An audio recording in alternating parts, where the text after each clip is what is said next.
Je ne descends pas dans la joie. Est-ce que vous pouvez acclamer pour le Seigneur? Je suis très content de me tenir devant vous. Et je bénis le Seigneur pour la vie qu'il m'a donnée. Je lui bénis parce qu'il m'a choisi parmi tant d'autres personnes pour venir ici et parler de sa part. Je bénis aussi le Seigneur pour la vie de son serviteur, le pasteur Thierry Moutamba,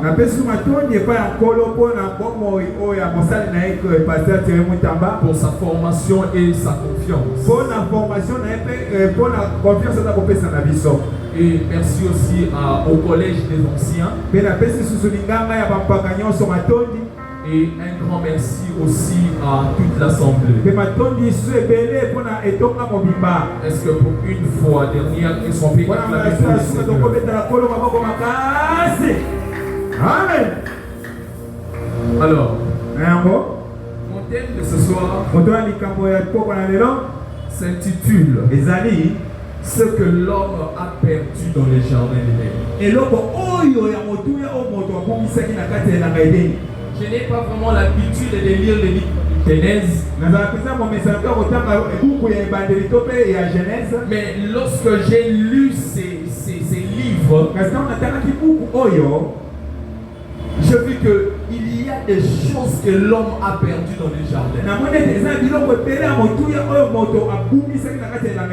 Il y a beaucoup de choses que l'homme a perdues à cause du manque d'obéissance à la parole de Dieu. Je vais dire à une personne que la désobéissance à la loi divine t'emmène à perdre certaines choses valeureuses dans votre vie. Et l'homme dans les jardins d'Éden, à cause de la désobéissance, à cause du manque de connaissances, il a perdu certaines choses qui avaient de la valeur. La Bible déclare dans les livres de Osée chapitre 4 verset 6. La Bible dit mon peuple périt. Mon peuple périt. Manque de connaissances. L'homme dans les jardins n'avait pas la connaissance de certaines choses. Et à cause de ce manque de connaissances, il a perdu certaines choses qui avaient de la valeur. Prenons les livres de Genèse,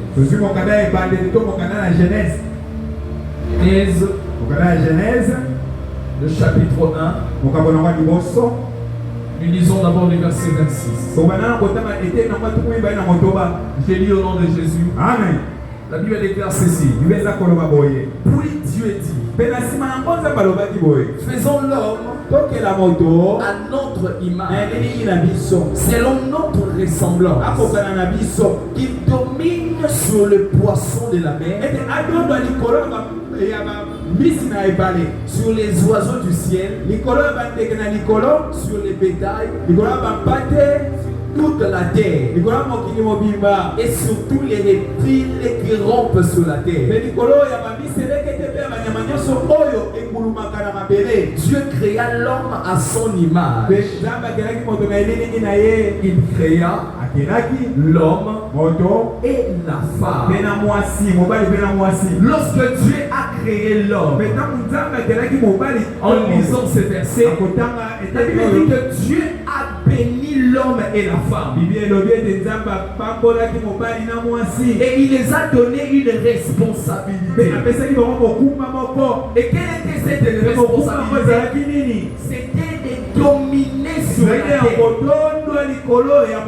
L'homme avait la domination sur la terre. L'homme avait une bénédiction depuis dans le monde spirituel. Parce que cette bénédiction ici et cette responsabilité a commencé d'abord en esprit.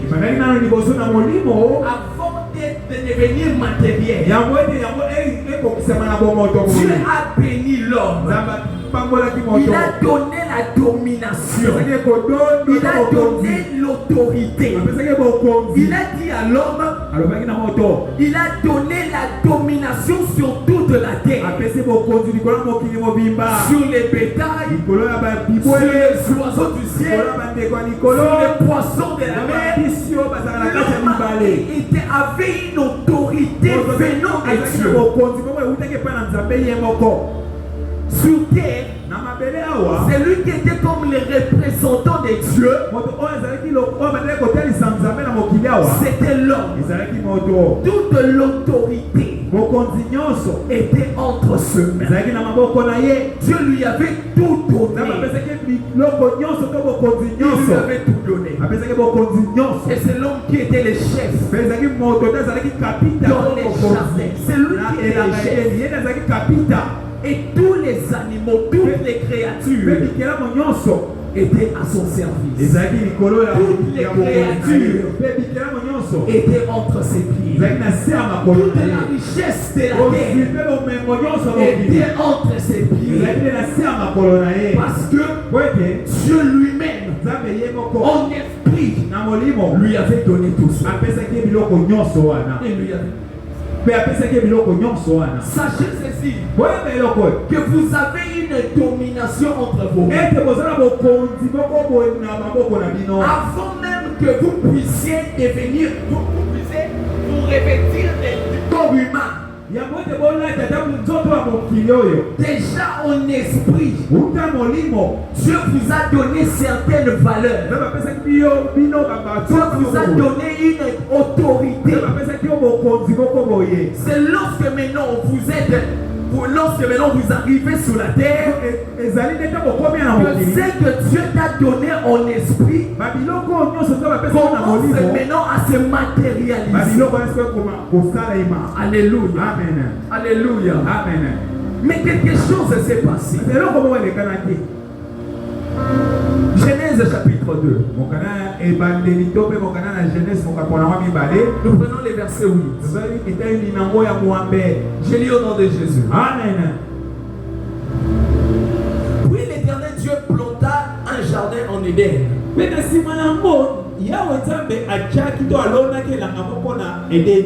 Du côté de l'Orient. Et il y mit l'homme qu'il avait formé. Ici maintenant, c'est lorsque l'homme a été vêtu de la chair humaine. Dieu lui a pris, il lui a mis dans les jardins pour qu'il puisse maintenant faire ce dont il était appelé à faire. C'est-à-dire diriger la terre. Maintenant écoutez, la Bible dit ceci. L'Éternel Dieu fit pousser du sol des arbres de toute espèce, agréables à voir et bon à manger. Et l'arbre de la vie au milieu du jardin, et l'arbre de la connaissance du bien et du mal. Maintenant, qu'est-ce qui s'est passé? Après avoir formé l'homme, Dieu lui a mis dans les jardins. Et dans ces jardins-là, Dieu fit pousser des arbres de toute espèce. Hormis ces arbres-là, Dieu fit pousser encore des arbres spécifiques. Le premier arbre, ça s'appelle l'arbre de la vie, que Dieu a planté au milieu du jardin. À part l'arbre de la vie, de l'autre côté, il fit pousser l'arbre de la connaissance du bien et du mal. Alléluia. Amen. Prenons maintenant les versets 9.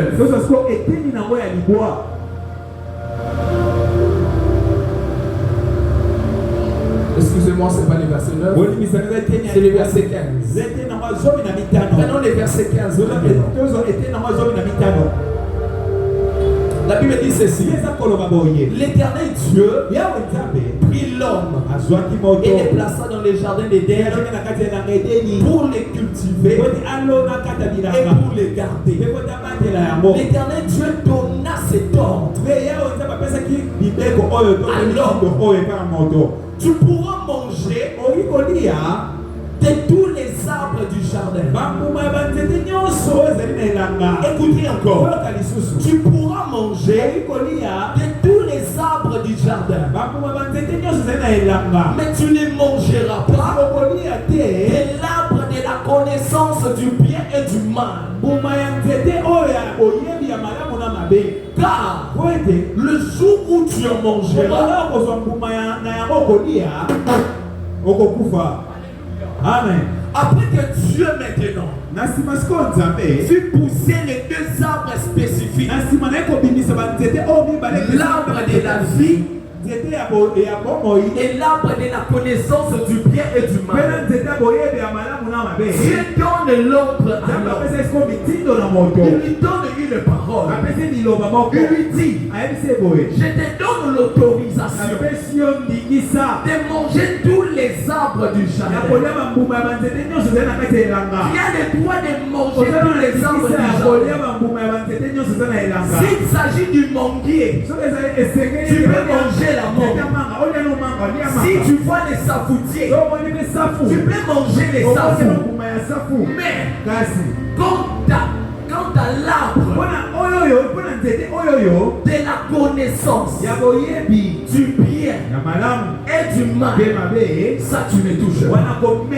Il dit le jour où tu en mangeras, tu vas mourir. Tu vas mourir. C'est là que la loi a commencé. Dieu a donné une loi à l'homme. Il a donné une parole à l'homme. Il a donné un interdit à l'homme. Il a dit mange tout ce que tu veux. Mais attention, l'arbre de la vie, l'arbre de la connaissance du bien et du mal, ça tu ne touches pas. Alléluia. Alléluia. Amen. Des années et des années passées, l'homme obtempéré, il obéissait à la parole de Dieu. Il mangeait de tous les arbres, mais il ne mangeait pas l'arbre de la connaissance du bien. Dieu a créé aussi la femme Ève. Lorsque Ève est venue, je suis sûr qu'on lui avait expliqué les principes. Il connaissait les principes. Il obtempérait à ses principes. Mais après cela, quelque chose s'est passé. C'est là maintenant que nous entrons dans le vif de notre société. Tout s'est passé bien. L'homme avait une bonne relation avec Dieu. Parce qu'il obéissait à la parole de Dieu. Parce qu'il obéissait à la loi de Dieu. Ils avaient une bonne relation avec Dieu. Amen. Ils avaient une bonne relation avec Dieu. Aussi longtemps que tu obéiras à la parole de Dieu, aussi longtemps que tu seras en conformité avec ce que Dieu t'a dit, ta relation avec Dieu sera très forte. Est-ce qu'il y a quelqu'un qui m'a compris?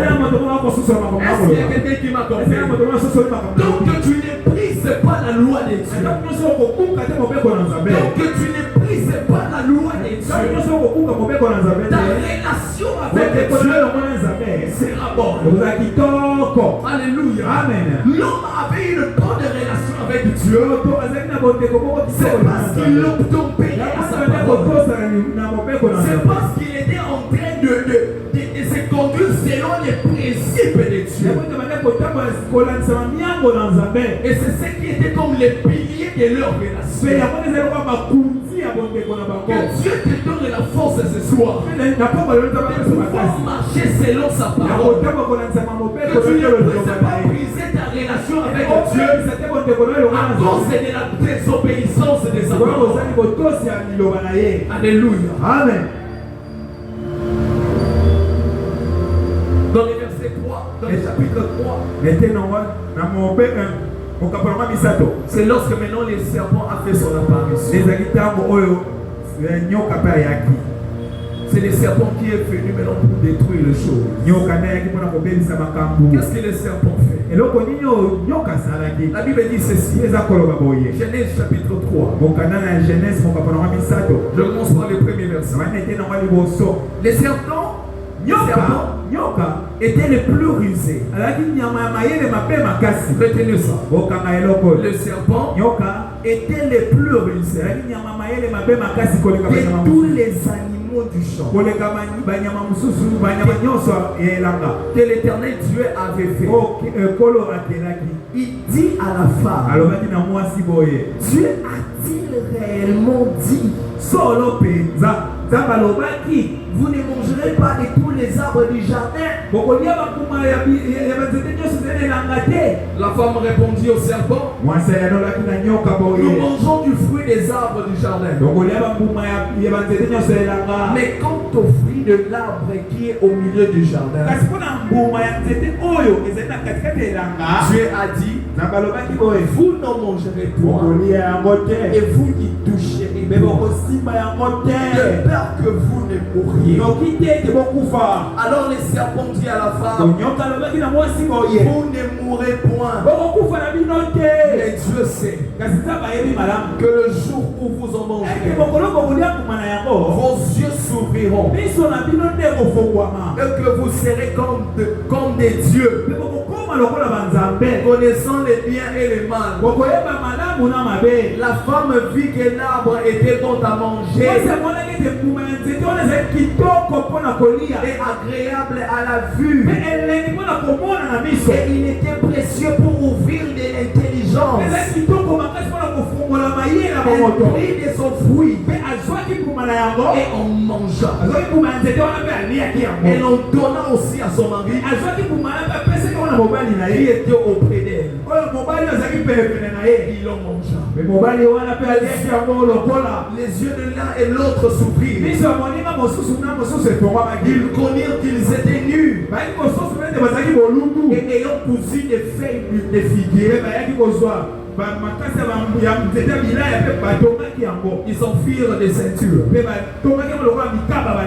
Alors ils entendirent la voix de l'Éternel Dieu qui parcourait le jardin dans le soir. Et l'homme et sa femme se cachèrent loin de la face de l'Éternel au milieu des arbres du jardin. Mais l'Éternel Dieu appela l'homme et lui dit, où es-tu? Où es-tu? Les choses s'est passées bien. Lorsque le serpent est venu, le serpent a utilisé la ruse. Il a utilisé la ruse. Il dit à la femme, est-ce que Dieu a-t-il réellement dit que vous ne toucherez point de tous les arbres du jardin? Lorsque les serpents arrivent dans votre vie, il utilise les mensonges, il utilise la ruse, il utilise la tromperie pour vous emmener loin de la face de Dieu. À cause de la ruse du serpent, l'homme et la femme ont désobéi à la loi de l'Éternel. Il a utilisé la ruse, il a utilisé les mensonges pour dire à l'homme que Dieu a menti. Il sait, le jour où vous allez manger, vous deviendrez des dieux. Vous deviendrez des dieux. La ruse du serpent a emmené la femme et l'homme à faire ce qui est contraire à la parole de Et ces serpents, c'est le diable. C'est pourquoi la Bible l'appelle le père des mensonges. Lorsque vous remarquez une personne animée de l'esprit du diable dans votre vie, éloignez-vous de cette personne. Parce que cette personne est comme les serpents. Il est un serpent près de vous pour vous emmener à faire ce qui est contraire à la parole de Dieu.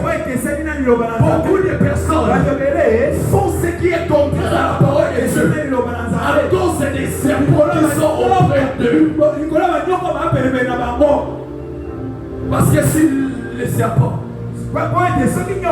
a eu l'audace de parler avec la femme, c'est parce qu'il partageait une relation avec le serpent. Il partageait une relation avec le serpent.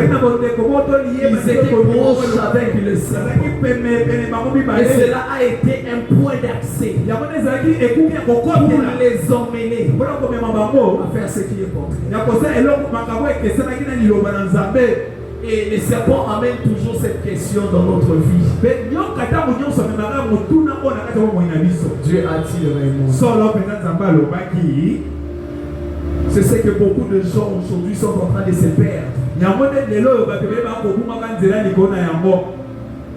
Et aujourd'hui, les gens sont en train de se poser des questions. Est-ce que Dieu a-t-il réellement dit que est-ce que boire la bière, est-ce que c'est un péché? Aujourd'hui, les gens veulent trouver des raisons pour embrasser les péchés.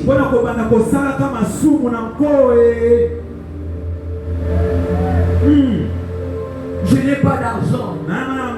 C'est pourquoi je suis en train de faire ça. Dieu va me comprendre. Ce sont ces genres de questions, ce genre de raisons qui est en train de faire perdre beaucoup d'enfants de Dieu. À l'église, si l'on doit compter des chrétiens, ils ne sont pas nombreux. Ils ne sont plus nombreux. Nous avons que des simples fanatiques des pasteurs et des églises. Mais si l'on voit, si l'on essaie vraiment d'entrer dans la profondeur de leur vie, nous remarquons que la chrétienté n'y est plus. Le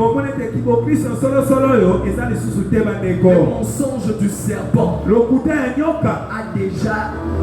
a déjà atteint les cerveaux de certains.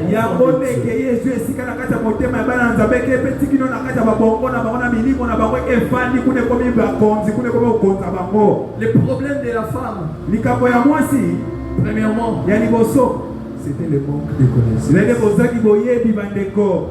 de connaissance. Si vous n'avez pas la connaissance de votre identité, vous allez périr. Le diable va se jouer de vous. Il y a un homme qui a dit qu'il est important n'est pas qui tu es, mais ce qui est important, c'est de connaître qui tu es. La femme et l'homme ne connaissaient pas qui ils sont. Le serpent vient. Il leur dit ceci: le jour que vous allez manger ces fruits, vous deviendrez comme les dieux. Et la femme et l'homme n'avaient pas une connaissance. C'est que dans Genèse chapitre 1, les versets 26, Genèse chapitre 1, les versets 26, lorsque Dieu créait l'homme et la femme, il les avait déjà créés à son image. L'homme et la femme ne savaient pas qu'ils étaient déjà des dieux. Ils étaient déjà des dieux. Le serpent est venu leur tromper avec une identité qu'ils avaient déjà. L'homme et la femme étaient déjà des dieux. C'est pourquoi Paul, Psaume, David est en train de dire, ne savez-vous pas que vous êtes des dieux? Mais pourquoi vous mourrez comme des hommes? Pourquoi vous mourrez comme des hommes? L'homme n'avait pas la connaissance de Dieu. Et il s'est laissé tromper par du serpent. Manque de connaissance. Le deuxième erreur de la femme, c'était un problème de choix. Vous savez, lorsque vous êtes devant une tentation, vous avez toujours un choix devant vous. Écoutez ce que Dieu dit. Alors, il dit ceci: vous pouvez manger de tous les arbres du jardin, mais seulement ne touchez pas à l'arbre de la connaissance du bien et du mal. Or, dans les jardins, il y avait deux arbres spécifiques. Il y avait d'un côté l'arbre de la connaissance du bien et du mal, qu'il ne devait pas toucher. Mais de l'autre côté, il y avait l'arbre de la vie. Mais l'homme et la femme ont fait le choix de toucher, de manger l'arbre qui a été interdit, au lieu de toucher l'arbre. Au lieu de toucher l'arbre. Et l'arbre de la vie en question, c'est Jésus-Christ de Nazareth. Parce qu'il est le chemin, la vie et la vérité. Donc dans les jardins, l'homme a refusé de manger Jésus. Mais il a préféré d'aller toucher l'arbre de la connaissance du bien et du mal, qui est la révélation du monde. Il a préféré le monde à Jésus. Il a préféré le monde à Jésus. Et ils ont perdu quelque chose. Ils ont perdu quelque chose. Ils ont perdu quelque chose.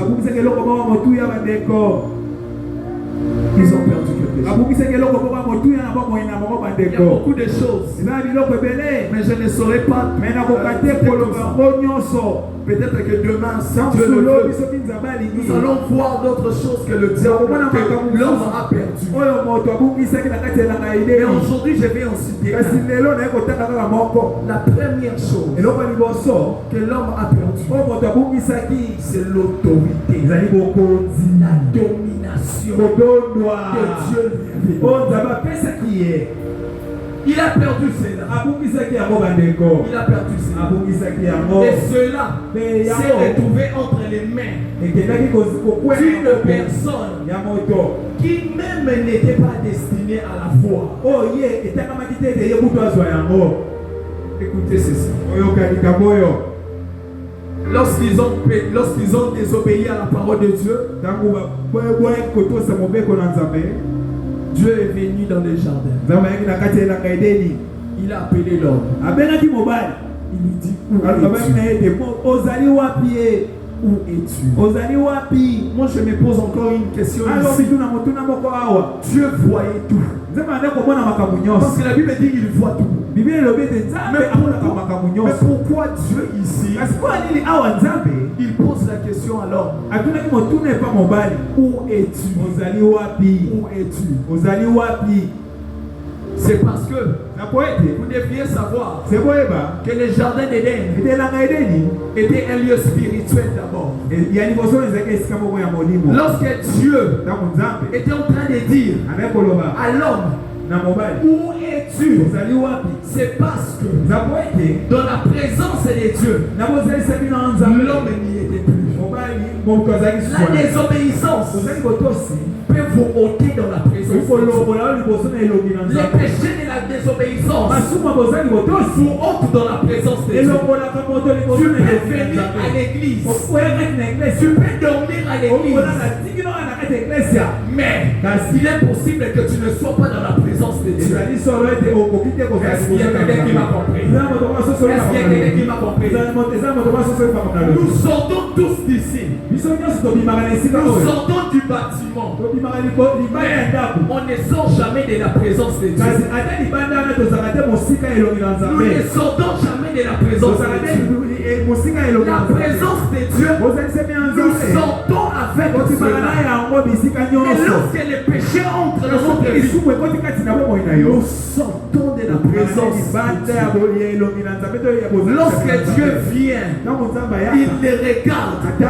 Tu n'y es plus. Parce que le péché est comme un nuage noir qui empêche Dieu de voir dans sa présence. C'est pourquoi dans Romains chapitre 3, les versets 23, la Bible déclare: car tous ont péché, sont privés de la présence glorieuse de Dieu. Pas de l'église, pas du bâtiment, mais de la présence de Dieu. Il est possible que tu ne sois pas à l'église, mais à la maison, tu es dans la présence de Dieu. Et il est possible que tu sois à l'église, mais tu n'es pas dans la présence de Dieu. Parce que le nuage du péché est sur toi. Et cela empêche Dieu de pouvoir te voir. Beaucoup de gens manquent de choses venant de Dieu. Pourquoi? Parce que le nuage du péché les a entourés. Et cela empêche Dieu de pouvoir te donner certaines bénédictions. Combien de fois tu as raté la bénédiction? Combien de fois tu as raté les opportunités que l'ange messager venait te donner? Mais lorsqu'il est venu dans ta présence, il ne t'a pas trouvé. Combien nous avons raté des choses? Nous avons raté des choses venant de Dieu. Pourquoi? Parce qu'on n'était plus dans sa présence. C'est pourquoi Dieu pose la question. Il lui dit: où es-tu? Parce que dans ma présence, je ne te vois pas. Dieu avait l'habitude de parler avec l'homme. Mais ces jours-là, il vient. Il ne le voit pas. Je prie le Seigneur que tu puisses rentrer dans la présence de Dieu. Que tu puisses rentrer dans la présence de Dieu. Afin que tout ce que tu avais raté, que tu puisses le recevoir. Alléluia. Amen. Qu'est-ce que l'homme a perdu? L'homme a perdu son autorité. La domination. Il a répondu: j'ai entendu ta voix dans les jardins et j'ai eu peur parce que je suis nu, mais je me suis caché. Et l'Éternel Dieu dit: qui t'a appris que tu es nu? Est-ce que tu as mangé des arbres dont je t'avais défendu de manger? Est-ce que vous connaissez un bon moyen de l'homme répondit: la femme que tu as mise auprès de moi m'a donné des larmes et j'en ai mangé. Et l'Éternel Dieu dit à la femme: pourquoi as-tu fait cela? La femme a répondu: le serpent m'a séduit et j'en ai mangé. L'Éternel Dieu dit: puisque tu as fait cela, on dit entre tous les bétails, entre tous les animaux des champs, tu marcheras sur ton ventre, tu mangeras de la poussière tous les jours de ta vie. Je mettrai inimitié entre toi et la femme, entre ta postérité et sa postérité. Celle-ci t'écrasera la tête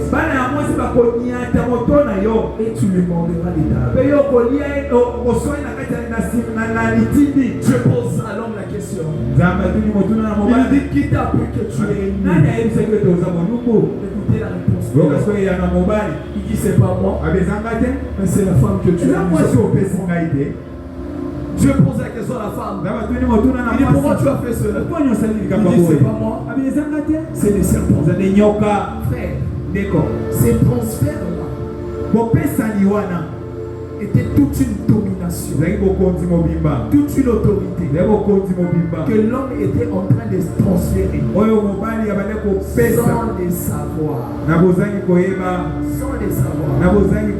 Parce qu'en disant que c'est la femme qui a fait cela, il rendait la femme son chef. Parce que Dieu, lorsqu'il pose à l'homme la question, il savait que c'est à l'homme que j'ai donné l'autorité. C'est à lui que j'ai donné la domination. Mais je te pose la question, tu me dis c'est la femme. Pourquoi tu es la femme? À qui t'a donné l'autorité? Ça m'a dit l'homme a perdu son autorité. Il va chez la femme. Je vous l'ai dit, si la femme c'était tu, aujourd'hui, la femme allait venir. La femme allait être sur l'homme. Je vous dis la vérité. Mais parce que l'homme, parce que la femme a rejeté la faute au serpent, ils ont transféré l'autorité, la domination au serpent. C'est pourquoi dans Luc, je prends le chapitre 4. Lorsque Jésus était dans le désert, il a passé 40 jours. La Bible dit le 40e jour, le serpent du jardin, Satan, il vient à la rencontre de Jésus. Il lui prend. Ils vont sur une montagne. Il lui montre les richesses de la terre. Il lui montre tout ça. Il lui dit, tout ceci m'a été donné. Quel jour on t'a donné ça? Dans les jardins. C'était dans les jardins. Il lui a dit, je donne cela à qui je veux. Parce que tout ceci m'a été donné. Or moi j'ai eu la richesse de la terre, la domination, l'autorité n'était pas donnée au diable, n'était pas donnée à Satan, mais cela a été donné à l'homme. Mais l'homme, de la désobéissance dans les jardins, il a cédé cela au serpent. Lorsque nous péchons contre Dieu, sans le savoir, nous rendons Satan plus puissant. C'est pour cela aujourd'hui vous allez remarquer que ceux qui progressent, ce sont ceux qui sont dans la science. Ceux qui progressent, ce sont ceux qui sont dans la maïkari. Ceux qui progressent, ce sont ceux qui sont dans les sciences occultes. Et nous sommes leurs serviteurs. La Bible déclare, comment se fait-il que les princes marchent à pied et les esclaves sont sur des chevaux? Comment aujourd'hui les enfants de Dieu ne peuvent pas être au-dessus? Pourquoi? Parce que leur autorité, nous les cédons. Ils cèdent cela au diable en désobéissant à la parole.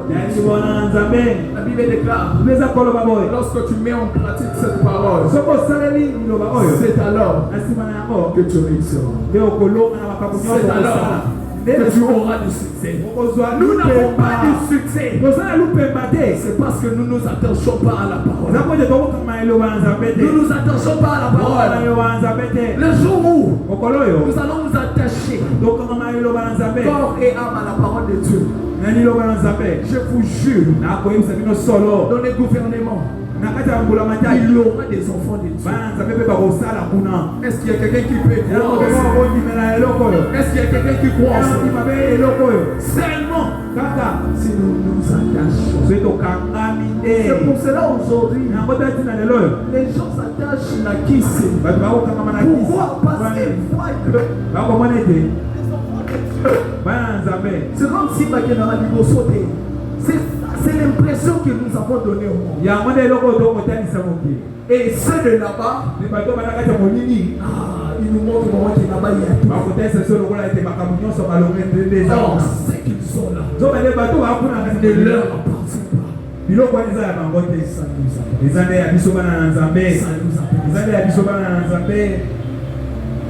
Maintenant, nous avons perdu cela.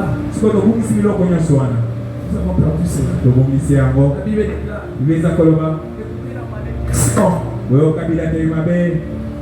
Chez les serpents. Dieu lui dit. Parce que Dieu avait vu qu'il y avait une immaturité dans l'homme.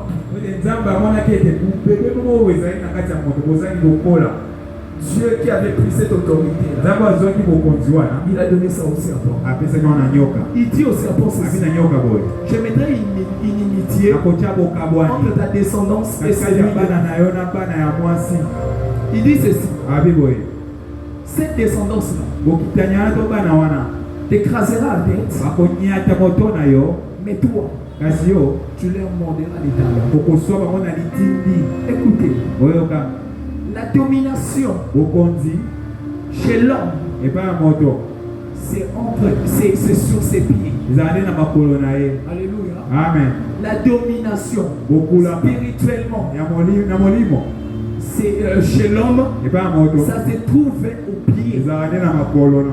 Et c'est les serpents, sa puissance, c'est sa tête.